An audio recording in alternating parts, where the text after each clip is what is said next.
if you don't mind. It is a mess. But I usually film from that angle and then you would see this. But I thought I would film from this angle instead, because then I've got the desk in front of me and I can actually, hopefully, better read your comments on my laptop instead. I thought that would be better, because then I'm not constantly reaching for my computer. And also I can see my notes for the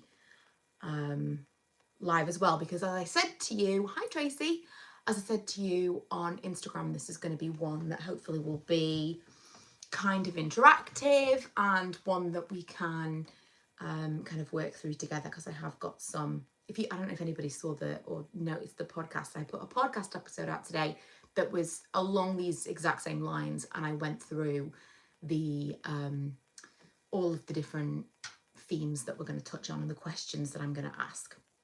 Right, let me see whether or not I can get into this to see the comments a little bit clearer. That will be so much easier. I'm never this organised. It's almost... Oh, there we go. It's almost uncomfortable. Hello! Right, okay. I can see everybody's comments. Amazing! Right, so we'll wait for a couple more people to join and then we'll get straight into it. Those of you that are already with me, the general theme is going to be kind of, I'm going to tell you what my word of the year is. I'm going to invite you to share yours if you have one.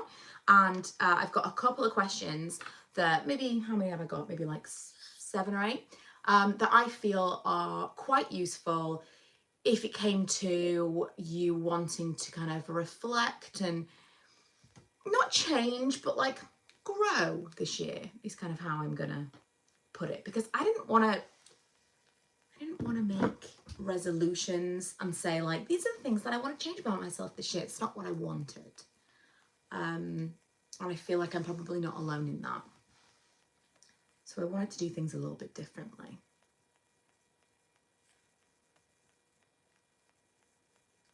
Oh, Eleanor just got back from Vegas. Oh, we love Vegas, obviously.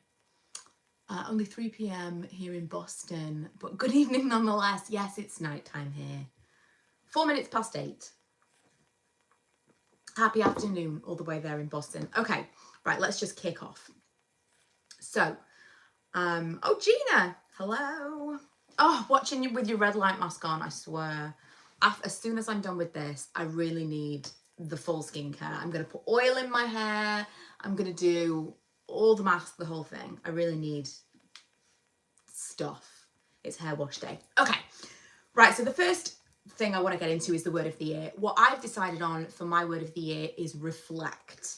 I chose reflect because every other year I would be really enthusiastic and I'd have so much motivation in January. I have been known to like plan my entire year.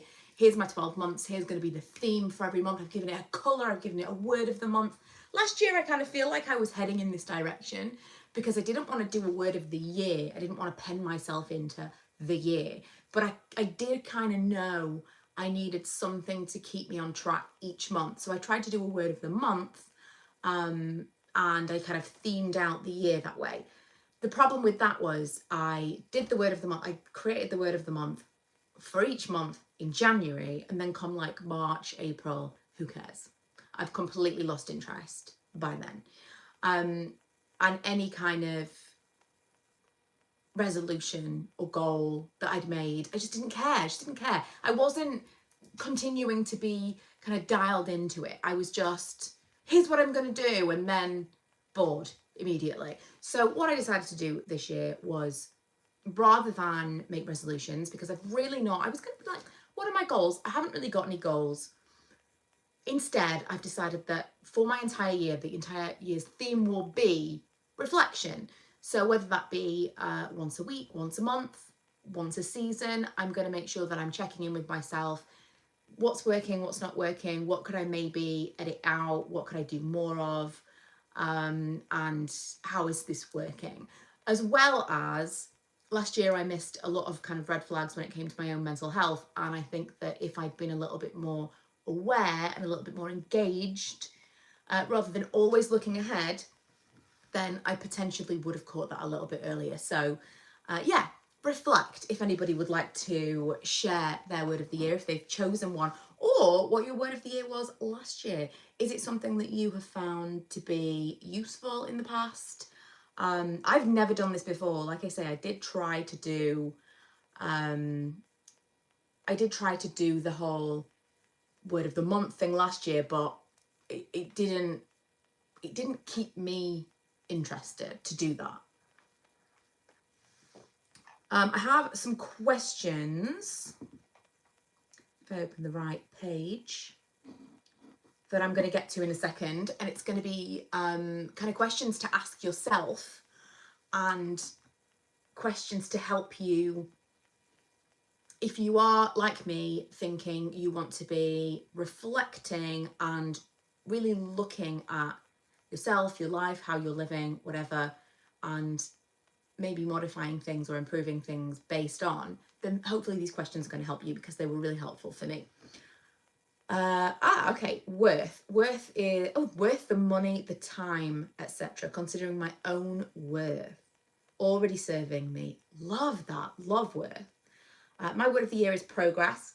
Life is a journey, not a destination, and as long as I'm progressing, it's all good. Enjoy that.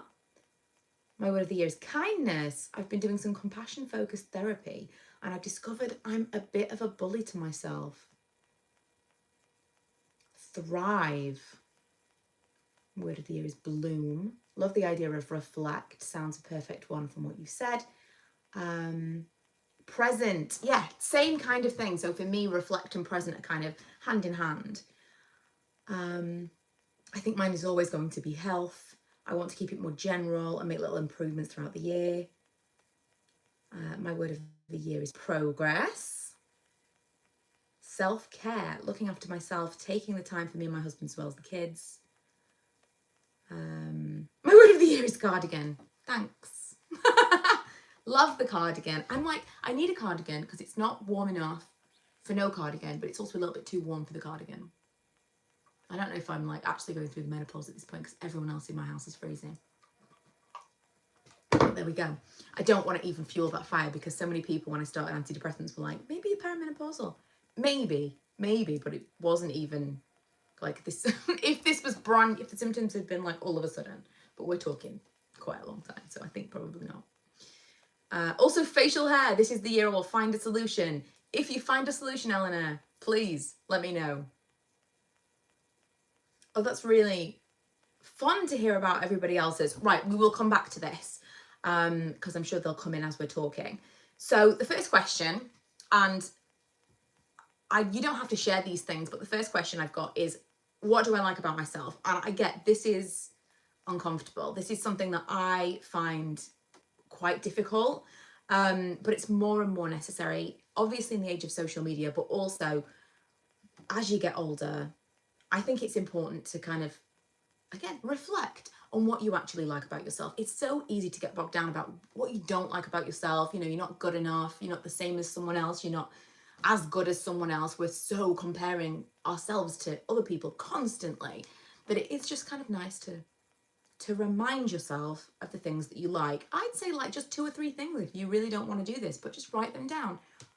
Look objectively, if you were meeting you, what would you like about yourself? Because it's hard, especially English people. We find it difficult. It feels, I'm not good at accepting compliments. I'm not good at really anything where you're like kind of self-promoting. Horrible, hate the whole thing. So this is a really difficult thing for me. But I think it is important, and especially if you don't want to share it, if you want to just keep it to yourself, write it down. It's slightly easier than having to say it out loud, but it's an exercise for you, so you don't have to share that. And I'm not interested in what you don't like about yourself, because we're all about growth. It's not about changing yourself. It's not about fixing yourself. It's about evolving and growing, which is why I liked so many of your words of the year, because it kind of goes with that. Okay, with that in mind, once you've kind of thought, what do you like about yourself? What would you like to be better at this year?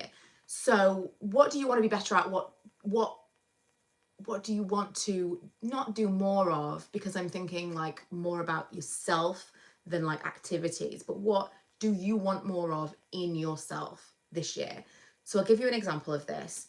I found it really difficult. I don't know the right phrase to use for this because it's not post-pandemic, it's not after COVID. These things are still current. But since the pandemic, let's say, since that happened, since the lockdowns and all of that, I have found it really, really difficult to, or I found myself not wanting to make plans with friends. So I will cancel things quite frequently. I don't like to put myself in a situation where I'm not near home or near my car or away. Like if Lee's there, I'm not so bothered because we'd always be with the car. And I can't really even explain this because I don't feel, it's not a conscious fear. It's not something that I'm aware of, but I know that I'm anxious about being away from home. And it's something that I loved that, traveling to see friends because I have friends all over the country. And it's something that I really want to get better at this year. That's obviously a fear that I've developed during the pandemic that I want to face. I want to put myself in more situations that are slightly more out of my comfort zone, back in my old comfort zone really, but out of my current comfort zone, and make myself just do those things. Because I think the longer you go without, the longer you kind of pander to your little mini fears like that, the stronger they become. So I'd like to do that. On the flip side, I would like to be a little bit firmer with my boundaries as well. Not very good at saying no. And it can lead to a lot of resentment on both sides, which is completely unfair to everyone. So if you are someone like me who struggles to say no when people ask you to do things, then you're resentful, and it's not fair to the other person because you've probably led them to believe that that's fine and you're happy to do it, but then you're annoyed, and then they'll be resentful of you because you're giving off a vibe. And it does no one any favors. So they're the things that I would like to be better at this year. I'm not saying that I'm bad at these things, but I am. I'm trying to kind of put it in a positive light. I just kind of want to push myself a little bit to improve upon those things, grow in those ways. Right, let me have a look at the comments. Lots of progress words of the year. I love that. I never realised until 40 I don't think I'm worthy of a lot of things, which is bizarre to me on the surface because I love myself, I'm confident, but tell myself I'm not worthy to be. I don't know where we were going with that, but I get the point. Yes, Gina, life's not perfect. We need to let go of the sides that it needs to be a success.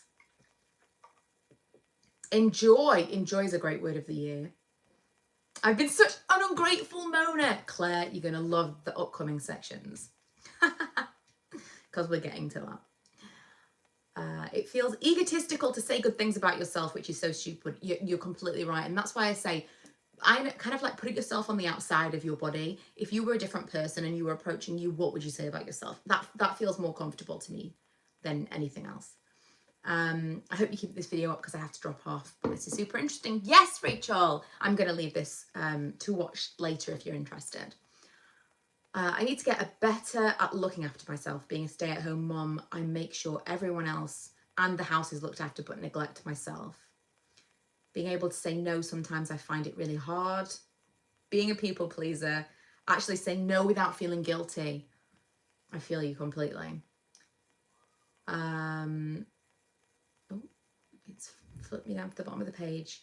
I want more resilience. I'm prone to having a victim mentality, feeling hard done by when things don't go my way. I need to accept and move forward. So many people with the people pleasing. Saying no is so hard. I'd like to widen my friend circle. Live near Leeds but have no friends here. That is so difficult as an adult. Oh, right, we've got the end of the previous thing. Tell myself I'm not worthy to, hang on.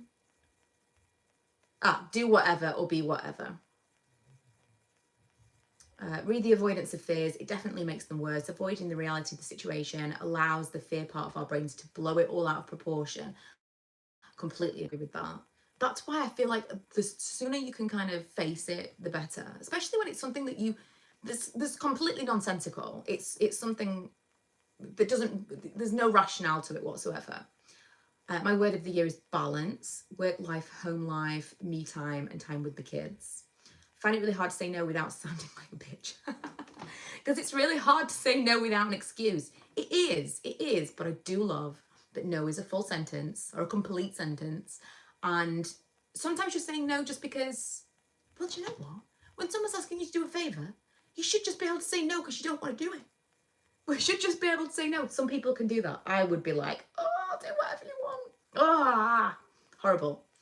I find it super uncomfortable to talk about yourself. Yeah, completely. I think everybody does. But also at the same time, when it's self-talk, like, we don't find it uncomfortable to say mean things about ourselves, do we? We find it really easy to say like, oh, I'm so stupid. Oh, I can't believe I did that. But we find it really difficult to talk positively about ourselves. So we've got to really up the positive self-talk if we're going to continue the negative self-talk, which realistically we probably are. Okay, so moving back to the talking points. What makes you happy? So this is a tough one because it seems so broad, and it also seems like, well, if I knew what made me happy, yada yada. But if you really think about the last time you were smiling, laughing, the last time you were experiencing what I would consider to be actual joy, like the last time you were with people and you just weren't thinking, it's just fun. When was that? What were you doing? Can you replicate that? Can we have more of that? I think that people assume that happiness is a goal. Like, I just want to be happy. Happiness is not like a permanent state of being. Same as sadness is not a permanent state of being. We all go through, ups and downs. Obviously, some people have longer periods of ups or downs than others. I'm totally on board with that. But it's not a permanent state. It's an emotion. It's not like a destination. It's just a feeling. So to have a goal of like, I want to be happy is not realistic, because you can't be permanently happy. You can be happy in the moment. And if you can recognize what things made you the most happy recently, and you can replicate those things and do them more, then you can have a more happy life. But you can't be happy as a permanent state. It's just not possible. So what makes you happy is a really big thing. And you can definitely have a goal of like being happy more often. You just can't have a goal of being happy full stop. And that, as someone had said earlier, they're kind of like moaning and complaining all of the time. Another part of this is, what did you complain about most last year? So like, really consider the things that you complained about last year, kind of on the flip side of the happiness. Are they things that you were really unhappy about? Like, were you really, really sad about those things? Because if you really were, these are things that you need to address and be like, listen, do we really need to keep this in my life? Let's say you've got an absolutely terrible job, a job that you absolutely hate so much, it's causing you so much unhappiness. Maybe there's something that you need to do about that. Maybe that needs to be a top priority this year, that you really need to find something that's not going to make you feel that way in 2023. That needs to be like, you can't live like that. But is it really making you unhappy? Because often we live in like a bubble of the culture that we're surrounded by. So work is a great example of this, more so when everyone was in the office. I know lots of people still are. But an office can definitely be a culture that's just like complain, complain, complain. I know personally for me, I've been in lots of office settings where there's been like one person who really loves everyone to be miserable. And they will like stir it right up. Everyone then suddenly, yeah, you're right. This is terrible. This job is awful. We should be paid more, blah, blah, blah. They just love to rile people up and everybody to be in that kind of complaining zone. Realistically, most of those people wouldn't have even thought to complain had it not been for that one instigator. So they're creating a culture where it's the norm to complain about work. Oh, I'm so annoyed about this. I'm so annoyed about that. That then just reflects constantly. You're in a cycle. You have told yourself you hate your job. You've told yourself you're miserable. You are complaining to yourself most of the time, just like ranting. Are you really that unhappy? If you really took a step back and went, wait, do I really hate this job? Are we really not well paid? Are we really not treated well? Maybe you don't actually think any of those things. I've seen the same thing happen on social media with relationships and parenting. It's just become like the norm for everyone to complain and be like, oh, you know, this is so terrible. I hate doing this with my children. I hate this about my partner, whatever it might be. In reality, do you really feel that way? Or are you just kind of like joining in? And in joining in, it might not feel that big of a deal, but you are saying it out loud and you're hearing it all the time. And it starts to become the messaging that you're hearing back to yourself is, I'm unhappy. I don't like this.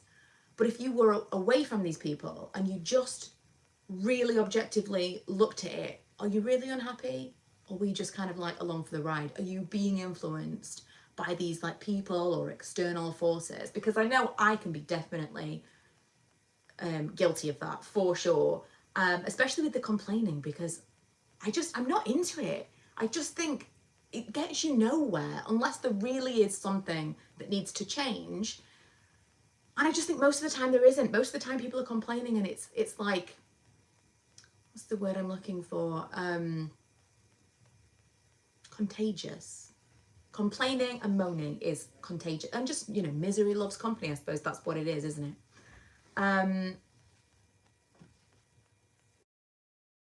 No is a complete sentence for other people. Doesn't feel like it for me. I'm totally with you, Tracy. Authenticity are things in alignment with me and the life I want to live right now. Authenticity, I'm fairly certain, was like, I didn't do a word of the year for like myself, but word of the year definitely for like YouTube at one point was authenticity. I'm reading Coffee Self-Talk, which is setting positive self-talk with your morning coffee. That sounds like my kind of thing. Playing board games with mine and my partner's best friends who are couples as well. Something to do more of. Other people. Authenticity is a really good choice. I felt the same working from home. Still, it's so easy to just stay home. Started mentoring in high school 1 day a week and it's so rewarding. I would say the same. Like, I don't find my job to be particularly rewarding. This can be rewarding for me. Sometimes it's not. Sometimes it is. My job is very rarely what I would consider to be rewarding, but I don't hate my job. It can be really hard. It can be really stressful. It can be really long hours, but it's not, there's nothing about it that I'd be like, oh my God, I hate this so much, because if there was, I would change it. If that's really how I felt, I would change it. It is within my power to change it. And my biggest pet peeve is people that complain about things and just don't ever make any effort whatsoever to change anything. Because 9 times out of 10, they just want to complain. And like I said earlier, that then feeds into other people, and then those people convince themselves that they're unhappy and they're really not, and it just makes everybody miserable. I sometimes think using the word happiness isn't helpful because our ideas of happiness can be so idealistic. I completely agree. I think the word content can be easier to aim for. Totally agree. I think you can be content day to day, but happiness for me is a really fleeting emotion. That is, happiness is like joy.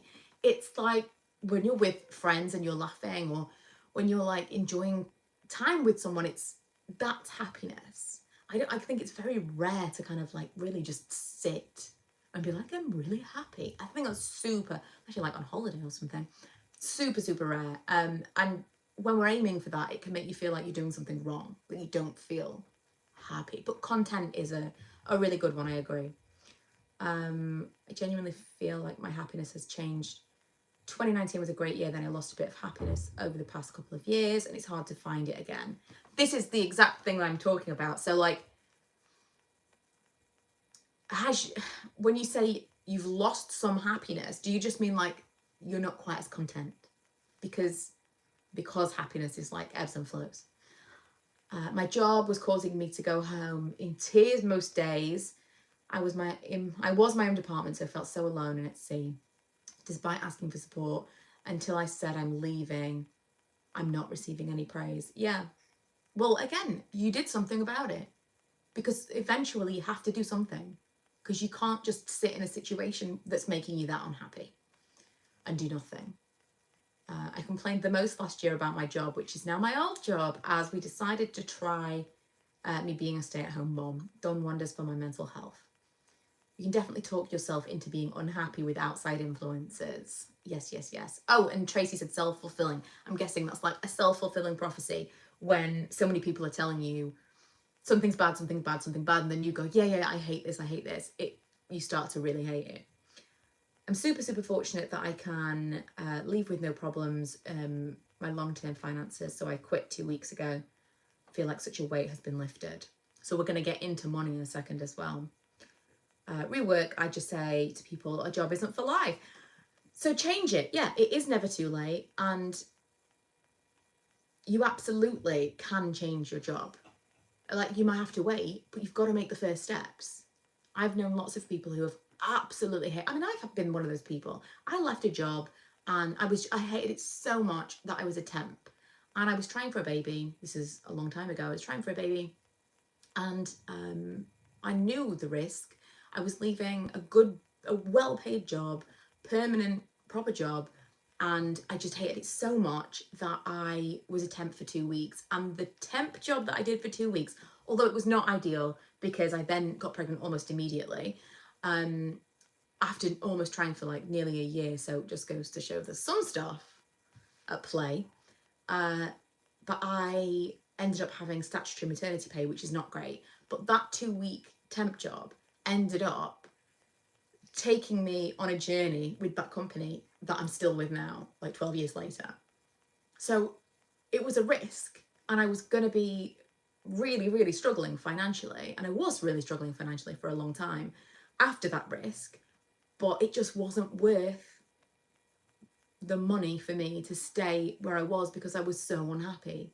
You can make those changes, even with commitments. I was still, a parent. I had bills to pay. You can still make those decisions. I'm definitely influenced in my happiness, in my job, by other people's opinions.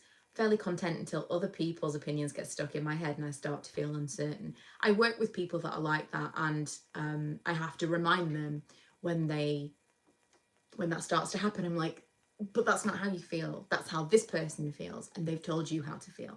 And they go, yeah, I actually don't care about this. And that is how people are now anyway. Like, you read a headline and you're absolutely outraged by something. 2 minutes ago, you weren't outraged. You're outraged now because you've read a headline that is sensational and someone wants you to be outraged. If you read the article without the headline, you might not feel the same way. And that's just across the board, everyone. That level of unhappiness in your job could have impacted your ability to get pregnant at that time. I mean, it could have. There were other things at play, but yes, I agree. I hate my job, but I can't see a way out. I mean, this is a whole different conversation, but there's always a way out. It's just, you need to make that first step. And you need to, you're doing the job right now that you hate anyway.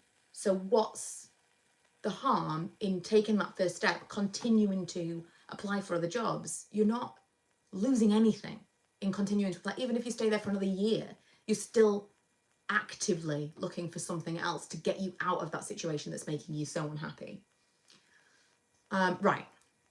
Back to the talking points.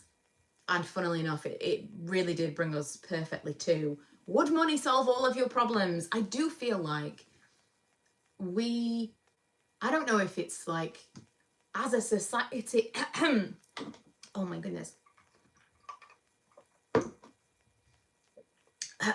Excuse me. We as a society, or we've just been told, or whatever, I think we're all convinced that, I think I'm going to die on this live. Okay, this office must be dusty. We've been convinced that money would solve all of our problems. Like, everyone's always, if I won the lottery, if I had £1 million, what would you do if? I don't play the lottery, and I don't play the if I had £1 million game, because I don't think I'm going to win the lottery, and so that's why I don't play it. I don't think that £1 million would solve all of my problems. I don't think that unlimited cash is the key to happiness at all. I don't doubt that it would solve some problems and it makes life easier, but I think that it can also make life harder. And if you really thought about what is important in your life, money is really low down for most people. I would say, for me, time is the most valuable thing. And of course, money can enable you to have more free time, but there might be another path there. There might be another route to that end destination that isn't financial. It might be it might be that you, well, for example, you know, when people say, if you love your job, you never work a day in your life. Like, what is it that you want the time for? If you could make a living doing something that you really enjoyed, then you'd have more time doing something that you enjoyed, but you wouldn't necessarily need some major windfall. I'm really interested to see what you guys think about this one. Money isn't the be all and end all, but having financial stability, whatever that looks like, helps. Completely agree. But as you said, whatever that looks like. And financial stability is very different than like financial freedom, because I am financially stable right now, but I'm not financially free. I'm not independently wealthy. I need to work, and I'm happy that I need to work because it gives me a routine and purpose to my week. It gives me something to kind of keep things rolling. I think if I had like unlimited funds, that could have been a real not fantastic thing for me, because I would have no motivation. There'd be nothing like moving me forward, especially once you've had your children and you've kind of reached certain life goals. There needs to be something kind of propelling you forward. And it's almost like cheating at a video game. If you suddenly come into a lot of money, or suddenly you've got more money than you could ever need, then what's moving you forward? For me, now, of course, if you are independently wealthy, or you've already got more money than you could possibly ever need, then I'm sure you've found things to fill your days. I'm sure that there are things that you do that give you like reward and whatever. But for me, I just don't think that it needs to be the goal, because it seems to be that people think that you can't be happy, you can't have everything that you want to have without some major windfall. And that doesn't need to be the goal, because ultimately you really, money isn't the goal. Money is the thing that affords you the goal. Lots of people have like, oh, I have a vision for my life, and they think that they need X amount of money to get there. But maybe you just need to alter that vision ever so slightly, and it's actually a lot more doable than you think on a regular income. Money doesn't bring you happiness. What it brings you is choice. Completely agree. Money creates opportunities, not happiness. Money equals means to a goal. Yes, like traveling or being able to fly back home when needed. Totally agree. I'm not wealthy by any stretch of the imagination, but I think even if I was, I would still work or do something to give me routine and stability. Me too. I've just ordered a coffee self-talk after someone mentioned it. I'm totally going to look at this afterwards as well.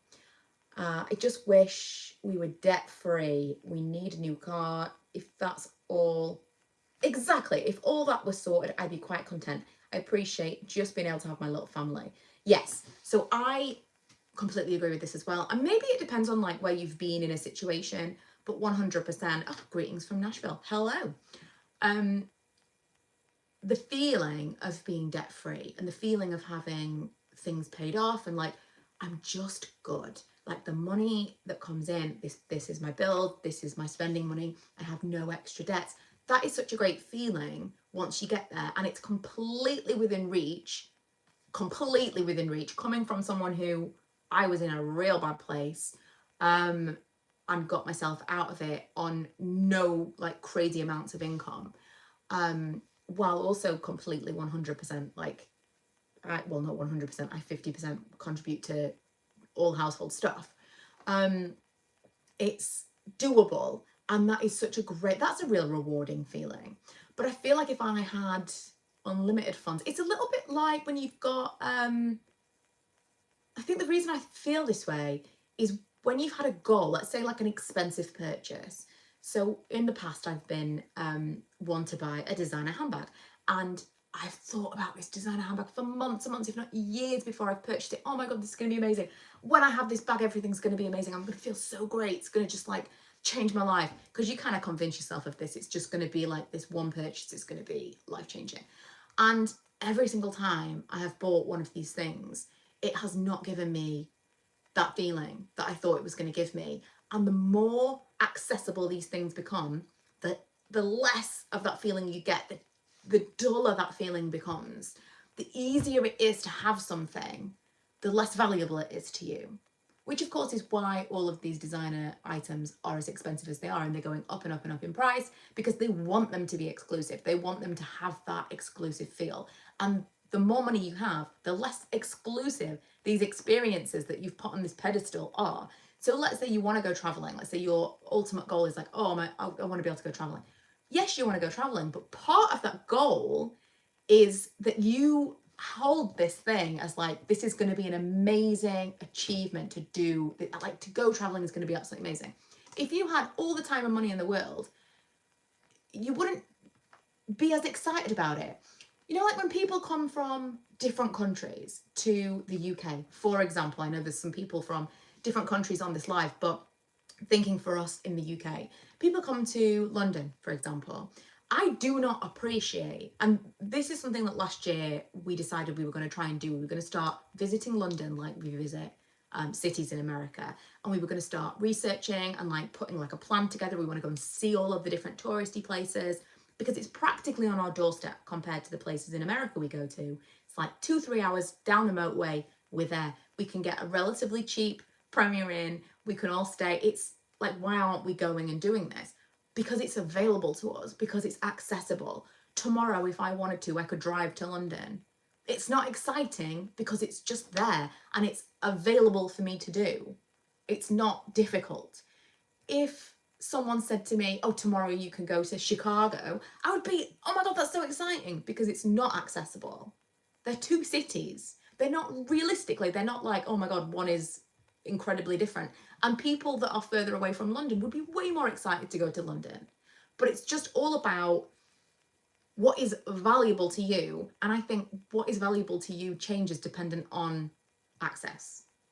I think that's really the key for me. And I think that's why money is not something that I think you should have as a goal.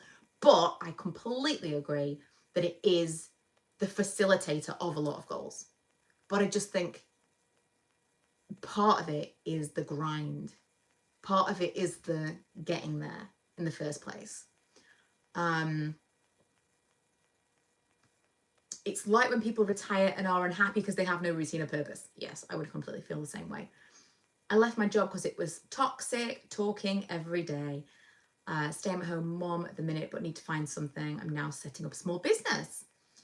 Society makes us worry about money, jobs, pensions. Everything involves money. Completely agree. And it doesn't need to.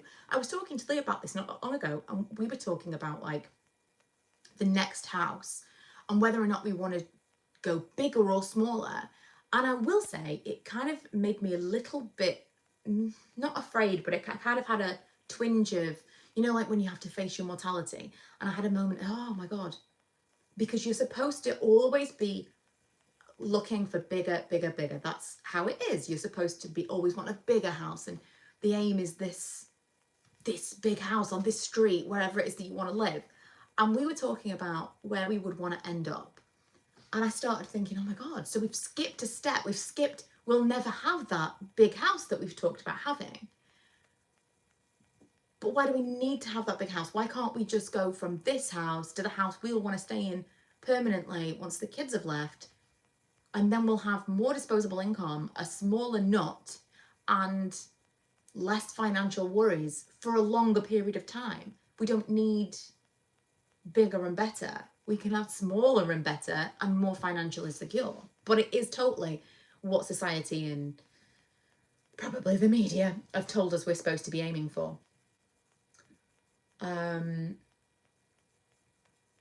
I came from a super rough council estate, grew up dirt poor, so being debt free has always been a goal. Achieving that and maintaining that has been amazing for my self-worth.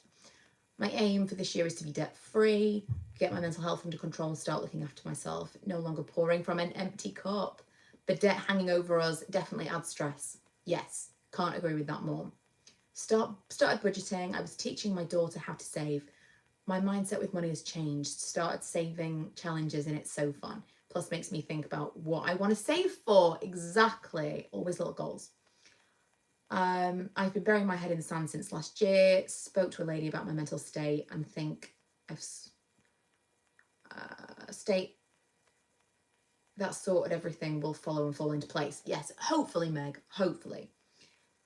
I would love to go back to study, but that's something we can't afford at the moment. But again, something you can do in the future, something that you can aim for. It's never too late to do those things.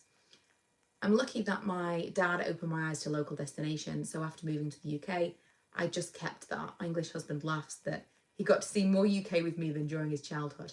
Yeah, because people, we're not excited about what's on our doorstep. We're not excited about what's just like available to us to do. Like, we'll find out about things and we'll go, oh yeah, well, we could do, people were really, really excited in the pandemic to bake bread. Nobody's stopping you baking bread. Nobody is stopping you baking bread, ever. Everyone always had time to bake bread. Suddenly they were like, oh, time. And time became this like, oh, look at all this time I've got. Look, I can do these things. No one was ever stopping anybody bake bread, but people went crazy for it as if it was a new thing, because suddenly time and being at home was like this novel concept. And so everyone was doing this thing that was always available to them. Do you know? It's an interesting thing.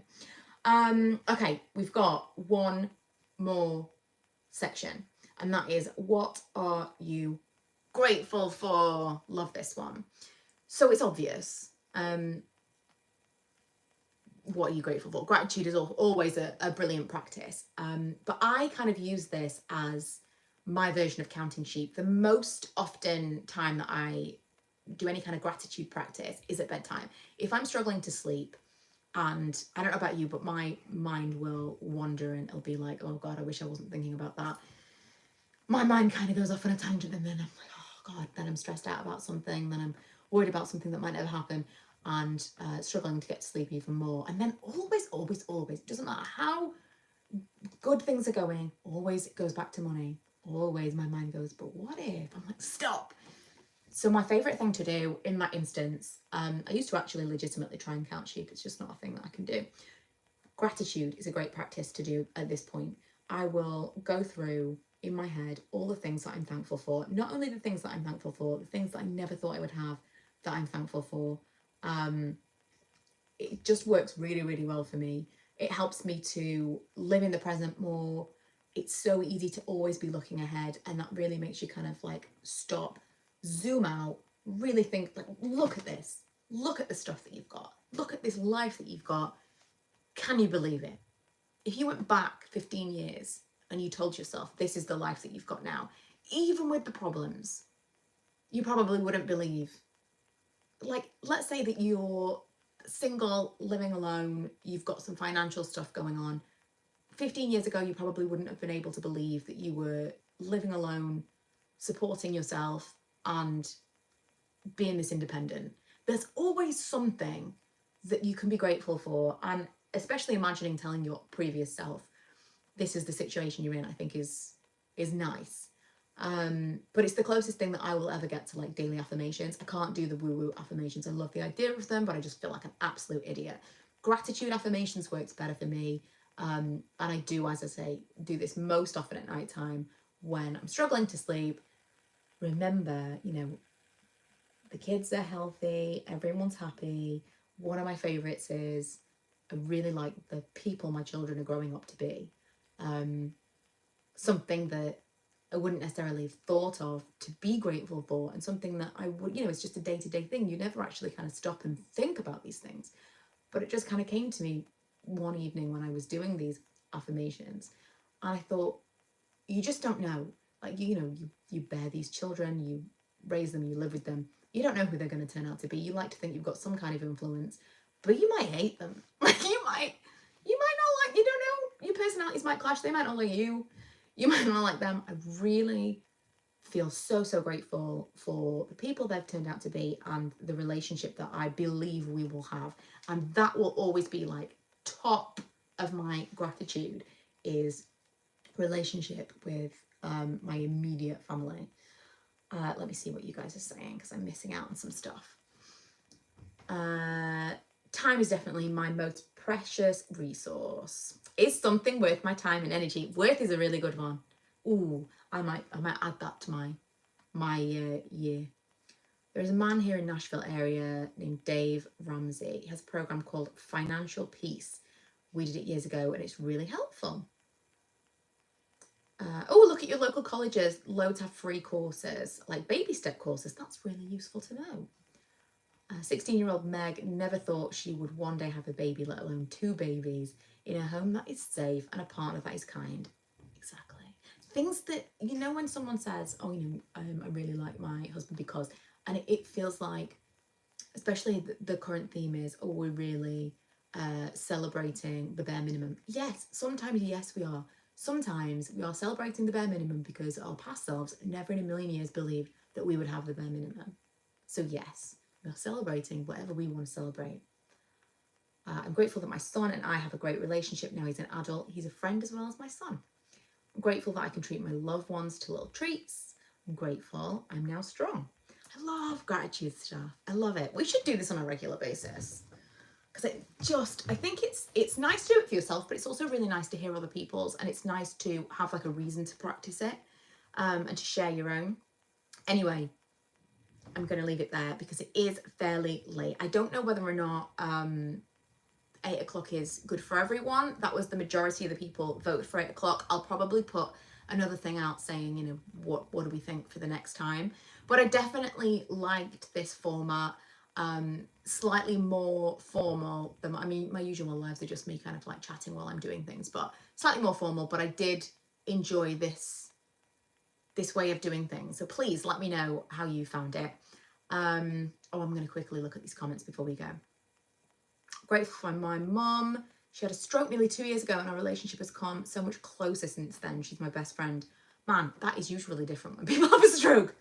That was not my experience of someone who had a stroke, so I would be particularly grateful for that too, Kaylee.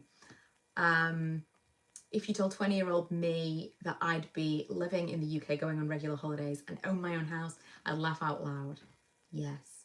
Well, I mean, 15 years ago, I was in a very different situation, and to think, I mean, truthfully, I would never have thought that I would be where I'm at now. And the 18-year-old that was pregnant, never, ever, ever.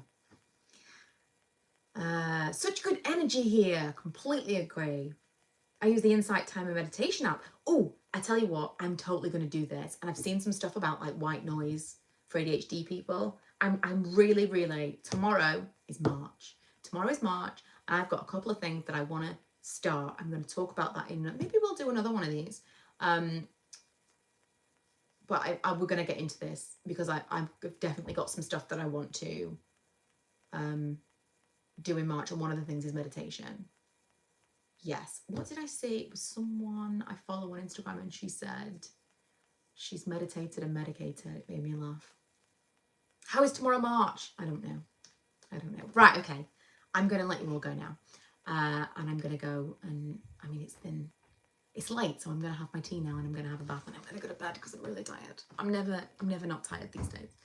But yeah, please leave me your comments. Let me know what you think of this format, and if you would like to change anything for the next time. Time-wise, how we're feeling. We'll maybe chat about that over on Instagram. But thank you for joining me. It's been really fun. I really enjoyed it. And maybe we'll do different topics next time. But okay, bye.